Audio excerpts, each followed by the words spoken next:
Today, I'm going to be showing you how I turned this Travis Scott type beat into this placement with one of my favorite artists, DizzyEight. And as a special bonus, because I love you, I'm going to be sharing with you 2 tips that I think every producer who wants to get placements in 2023 needs to know. So without further ado, let's get into it. All right.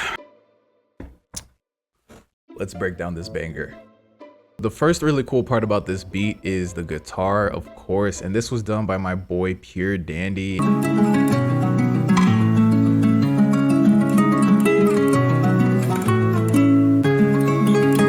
And so I did pitch it up because when Dizzy ended up rapping on it, he rapped at a pitch that was 3 semitones higher. So it ended up getting pitched up when we came back to the project. So this is what it ended up sounding like when we pitched it. A couple of other things that I added to the melody was this little neat accent that comes in sometimes along with the guitar. And I really just like stuff like that. Like little accents just make the melody sound cool. And that's kind of like my whole thinking with this as well. The only thing I did in terms of effects for the guitar was that I put this EQ on, which is just a basic telephone EQ. I put on some chorus from Tall Chorus XL, which is a free VST. Boom. And then some delay, which is literally just a widen preset with Fruity Delay 2. And then some reverb, just to give it some width. And it was pretty much the same effects rack for everything, because I use the same effects rack for everything. Every once in a while, I'll get a comment that it's kind of shitting on me for my stuff being like ubiquitous, but it's kind of stupid once you find your style and it's working. Like if I'm getting placements, why would I change what I'm doing? Like, it doesn't really make sense, right? Like if artists are hitting me up and they're like, we like this, why would I do something different? You know what I'm saying? So I just learned that these are the effects that work for me. Just find some shit that works for you and do it. Don't care about what these other producers who aren't doing shit with their lives are saying, bro. It all really starts off with this triplet flow that I established with the hi-hat.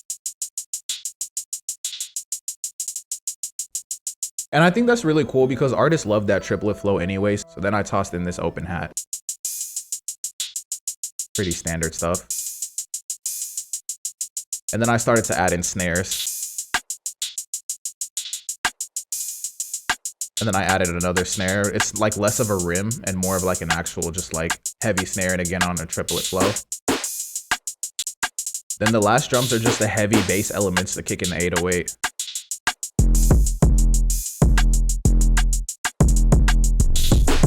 That's so crazy, bro. So again, here is like literally just everything together really quickly.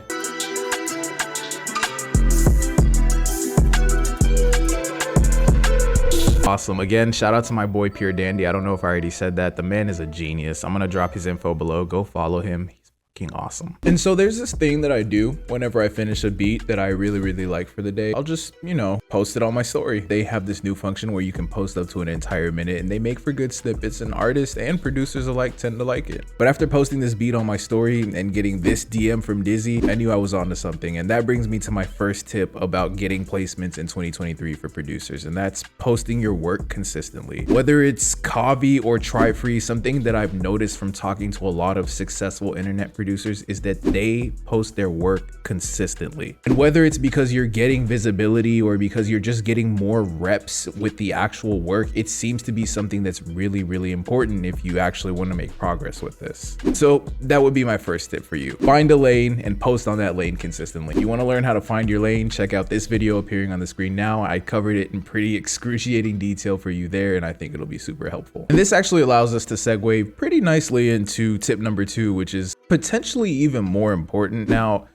there's always this thing that happens once you kind of like get into that first phase of like, oh, like I might be getting a placement. The dreaded waiting game where you have to wait for the placement to actually drop. And it's like the worst position to be in as a producer. My tip here is to absolutely remain calm. Now, I had a pretty quick turnaround with this. I think it was like 10 days total, which again goes back to tip number 1 of like post your work. But also within that time, I wasn't really pressing him. I've grown out of the habit of like pressing artists about like, when is the song gonna drop, or like, when are you gonna buy the beat? And that's really important because as a producer, it's your job to make sure you don't fuck up the vibe. So whatever you do when you're working with an artist, try to stay as calm as you possibly can because they'll appreciate that. And it's just gonna allow for the space to be more creative and more conducive for good things to happen. Another thing that allows me to stay really calm is knowing that the back end of my publishing is going to be really tight. And something that's been really helpful with that is like getting my publishing with Sony through BeatStars. I like that they made that available to like all producers and not just like a select few handful of people, and I think BeatStars is really dope for that. So if you're interested in signing up for BeatStars, you can always just go to their website, or if you want to support the channel, you can basically do the same exact sign up but using the link in the description below. That will allow you to get one of their paid plans for free for a month if you use code ProdByChew when you sign up. Again, that's been super helpful because I've had songs where they were like actual major placements that I wasn't getting paid for, and then as soon as I got my publishing shored up, all of a sudden every quarter I'm getting $2,000. So it's a personal vouch, I'm not gonna lie. So yes, again, thank you to BeatStars for sponsoring this video. If you want to support the channel and get your first month free, check out the link in the description below. Now, I think something else that really goes into being able to stay calm is being sure that the work you're actually producing is like a good product. And the biggest thing that goes into that as a producer is your mix. So if you want to know actually how I mixed this exact beat that I placed, check out this video appearing on the screen now. I'll see you there.